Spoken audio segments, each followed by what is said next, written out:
Assalamualaikum warahmatullahi wabarakatuh. Hari ini kita pertemuan kedua saya untuk HACCP yang kemarin kita sudah pelajari tentang tas 1 dan tas 2. Sekarang lanjutan ke tas 3, 4, dan sekaligus 5 supaya minggu depan kita langsung masuk ke prinsip HACCP. Pada tas 3 kita akan membicarakan tentang intended use of product. Jadi produk itu sudah harus disiapkan atau dijelaskan untuk siapa nanti ini diaplikasikan atau dikonsumsi. Sehingga tujuan dari intended use ini adalah supaya konsumen bisa mengidentifikasi bahwa produk ini untuk dirinya atau untuk orang dengan spesifikasi tertentu. Nah, ada beberapa contohnya misalnya nanti untuk menguji ini tim HACCP bisa melakukan beberapa pertanyaan-pertanyaan untuk memperjelas untuk siapa produknya. Jadi contoh misalnya tujuan penggunaannya untuk apa? Misalnya untuk konsumsi langsung, untuk pemrosesan lebih lanjut, misalnya surimi itu proses lebih lanjut menjadi sosis maupun produk yang lain. Tetapi ada beberapa yang bisa langsung dikonsumsi. Kemudian potensi kesalahan penanganan misalnya harusnya diproses pada suhu 4 derajat misalnya dan yang lainnya. Prosedur penanganan, siapa konsumen yang dituju dan produk tersebut digunakan untuk spesifik individu tertentu atau tidak. Pada dasarnya intended to use ini secara umum adalah kalau pangan tidak ada misalnya pangan umum, maka semua orang bisa mengkonsumsi, mungkin tidak terlalu perlu untuk diinformasikan atau dituliskan intended to use-nya siapa. Tapi jika kelompok-kelompok 1, 2, 3, 4 ini yang menjadi tujuan produk, maka kita harus betul-betul menyantumkan ini pada dokumen HACCP awal sebelum HACCP itu dilaksanakan.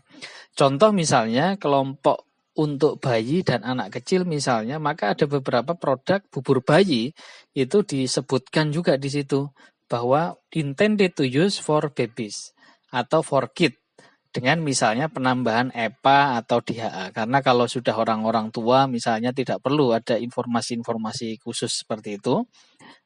Kecuali nanti memang diperuntukkan untuk orang tua ya.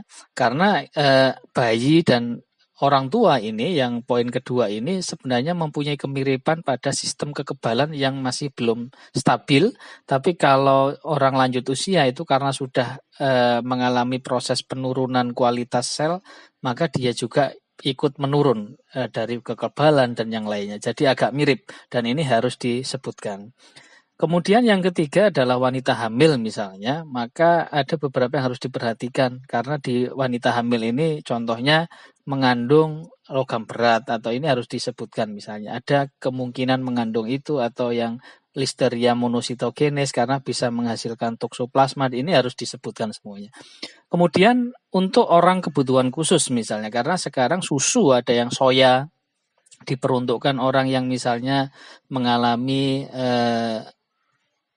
tidak tahan terhadap laktos sehingga dia harus dari susunya tidak bisa dengan susu sapi ataupun yang lain, itu juga harus diterangkan ini peruntukannya untuk siapa.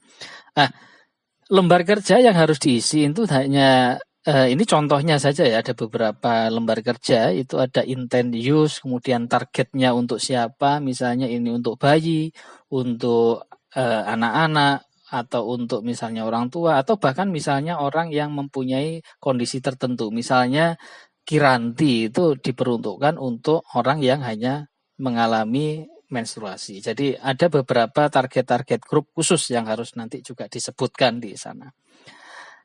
Selanjutnya kita masuk ke task nomor 4, yaitu develop flow diagram. Intinya adalah kita membuat diagram alir processing.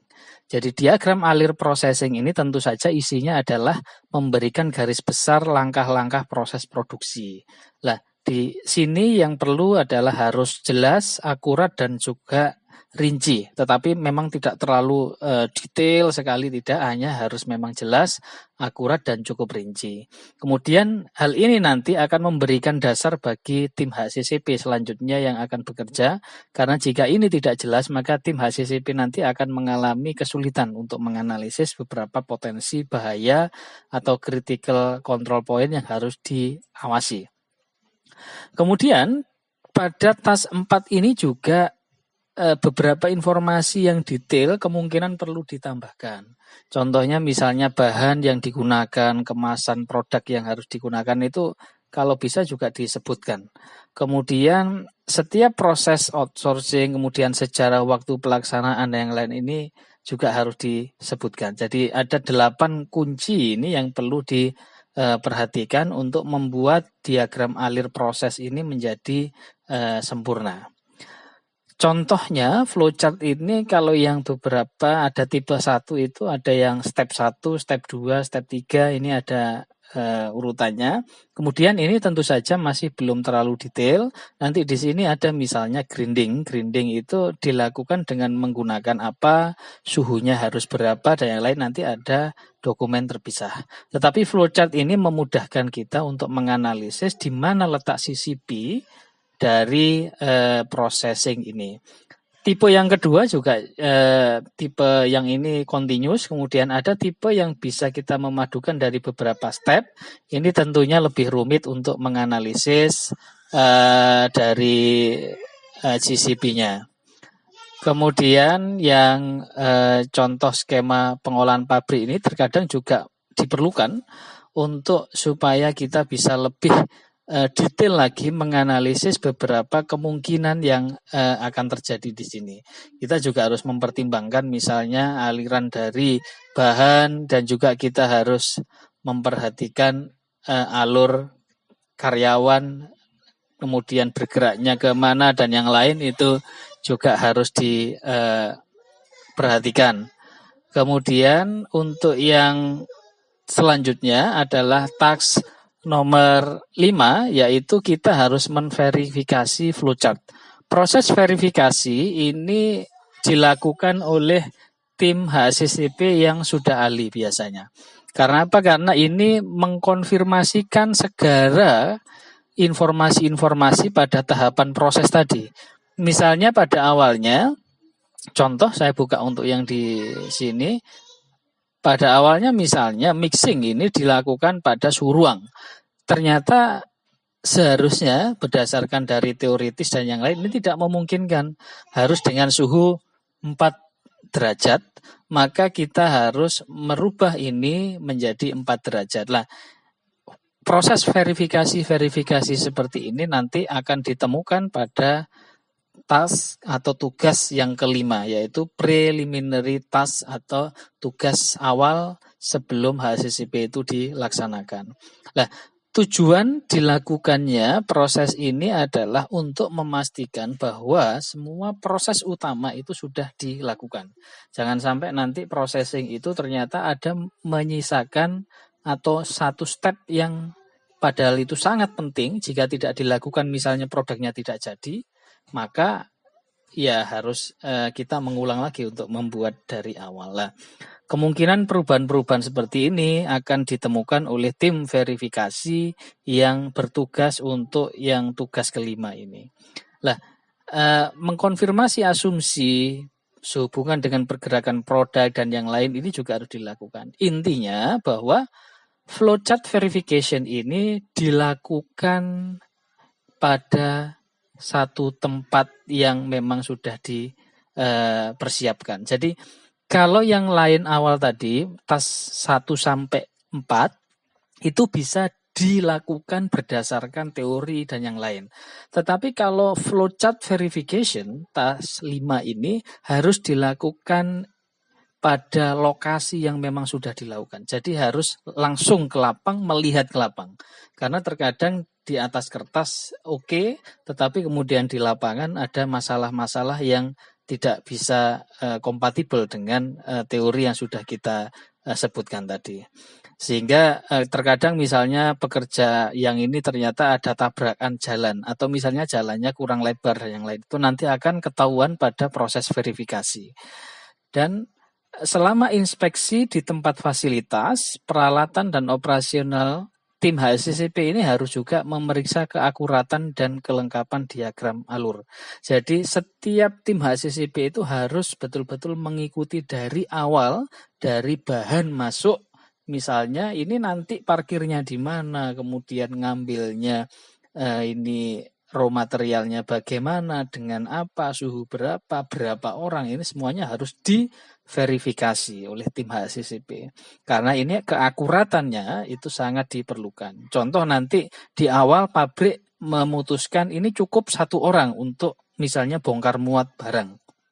Ternyata sudah kadung merekrut 1 orang, pas dioperasionalkan ternyata tidak jalan, membutuhkan misalnya 3 orang, maka pabrik harus kemudian melakukan mencari pekerjaan lagi, mencari pekerja untuk menambah kekurangan dari pekerja untuk bongkar muat barang. Lah padahal dengan mencari itu kan membutuhkan waktu dan biaya yang tidak juga pendek, sehingga kemungkinannya nanti menjadi lebih tidak efisien.